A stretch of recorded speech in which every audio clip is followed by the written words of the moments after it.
Welcome to the Heart of Giving. As you know, this program is for nonprofits, and I'm so glad that we have this opportunity to let you know the wonderful things that happen in Long Beach to make our city really a good place to live.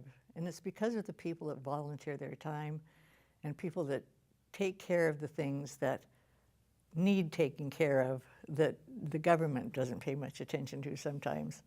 So nonprofits are really important in the city of Long Beach. And today we have Tatiana Dorman.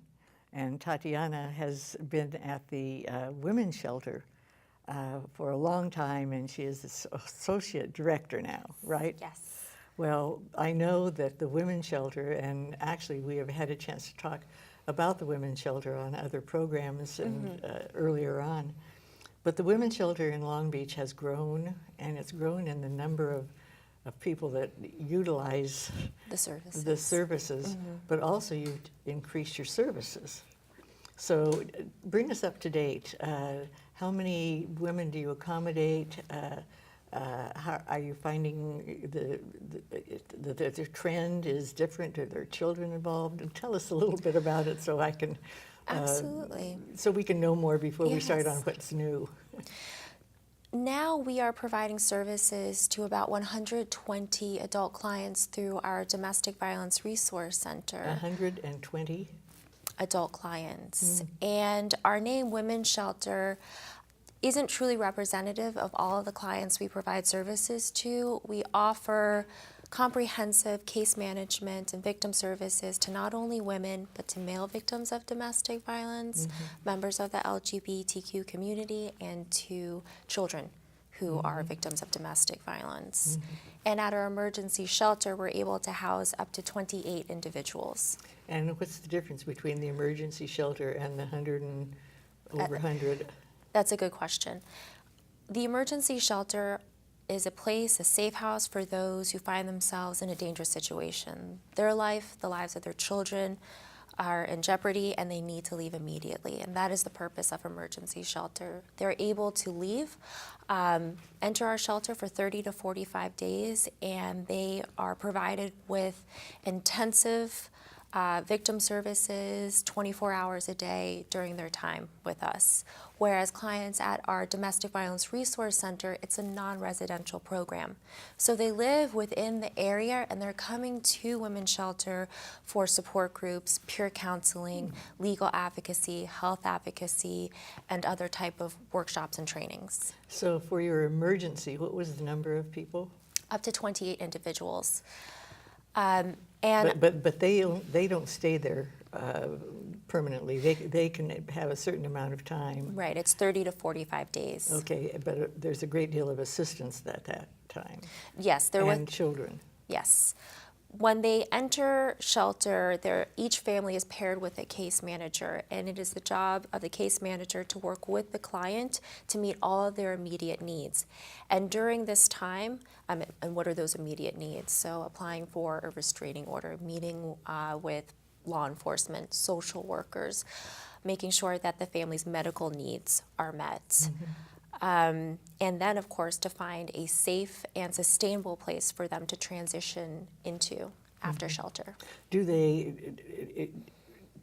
with the number that you deal with, do many of them go back to their home? Do you mean? In the emergency, in the emergency shelter, do most of them stay away then? Oh, yes, that is the goal, because home has been basically made a not safe place for them. So during this time, 30 to 45 days, they're at emergency shelter, and then we try to find transitional housing for them. The goal is to protect that client and their children. There are instances, though, when law enforcement gets involved and the abuser is removed from the situation where they are able to return home. But again, that's not always the case. How do they even know where to call you? How if you're in an emergency situation, how can they find you?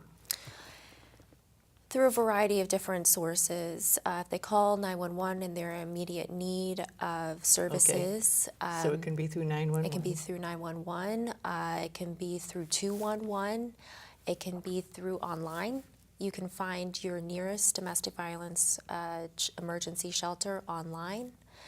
And the nice thing is, emergency shelters, you know, from Bakersfield down to San Diego, we work together to make sure that we are able to place those who need emergency shelter. So each morning, there is a list that it informs us how many beds are available as of 8 a.m. Is that right? So you work in a circuit then? Exactly, I yes, see. a connected system. I see. So in an emergency, they come with you, they get the services they need, and after that time, what happens? So after they leave emergency shelter, Yeah, and what if they have no place to go? if the goal is to, because we are emergency shelter, it really is our goal to find a place that is going to better suit their longer term needs. But there are some families, unfortunately, for various reasons, we're not able to find a place for them within 30 to 45 days. So absolutely, we'll extend their stay. Yes. Especially if it's an emergency and they know it would be dangerous Yes. to go back. And I think it's important for folks to understand that the emergency shelter within Long Beach, we do not house anybody at our emergency shelter who lives in the city of Long Beach or who has connections within the city of Long Beach. We will take them in for 72 hours, but we'll find a safe place for them to transition. Outside of the city. Exactly, because they are out meeting with, again, meeting their medical needs, their legal needs, social workers, law enforcement, and They need to be in a safe environment. heaven forbid that somebody recognizes them, that their batterer recognizes them, and then follows them back to shelter. I see. I see. Now, then the other service that you provide where the people can really learn how to have a better life. Yes, yes.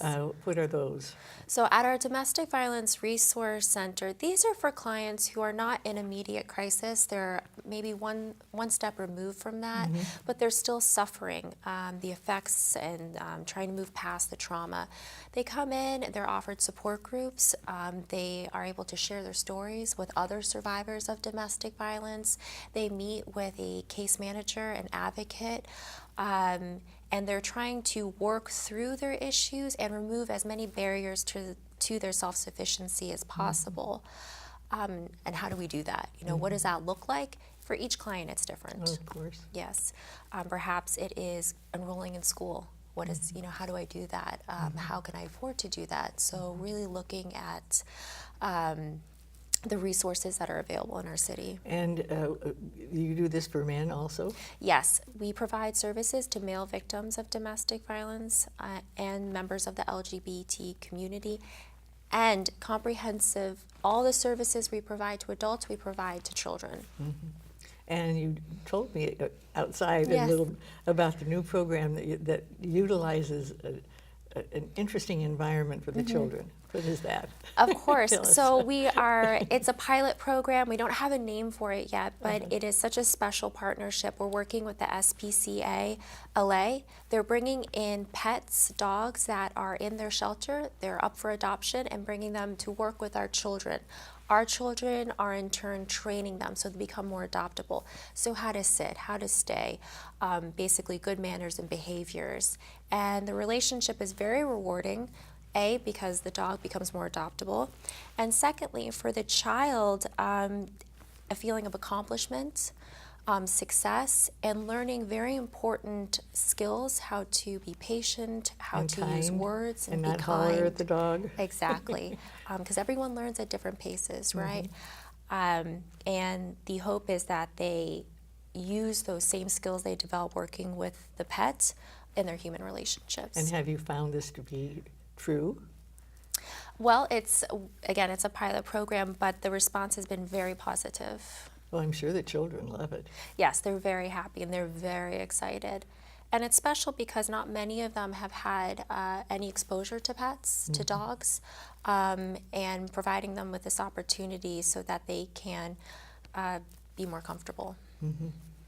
And this is probably a dumb question, but do they see the same pet twice? Or Oh, it's an excellent question, is it? actually. Yes, no, it is. So in order to develop that real bond and connection with the pet, they work with the same animal during their training time. And we believe that the program will be a month-long program where they meet at least 4 to 5 times with the same pet. And the SPCA brings the animals there? Yes, yes. They are the dogs that are up for adoption at their shelter, and they're And very cute. And you just hope they're not adopted for a month because this little boy likes that dog. I know. I mean, that's, again, it's the best interest of the pet, so if they are able to, that's wonderful, but it's typically pets that are new to the shelter. So you have the emergency shelter, you have the other, not a shelter, but you have the other programs. Are there other programs that I'm missing out on? We're a domestic violence agency, and of course our focus is on providing services to victims and survivors, but we are growing our outreach education department. We realize that prevention education is very important, and it definitely is one way that we can eliminate domestic violence in our community. And what's the number number of people that are involved with that program?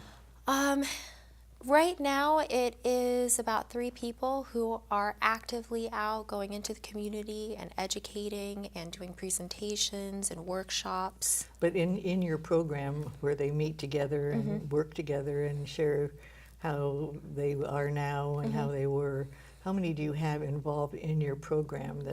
Currently how many clients? Again, it's about 120 adult clients and about 20 children right now. So the program really has extended itself.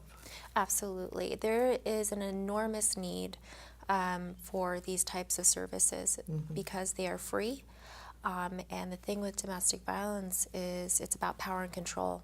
So many of these folks are not able to afford licensed mental health or other types of victim services. Well, I just have one last question. I know that you have volunteers that help you in your work, and that you couldn't do it just with you and Mary Ellen.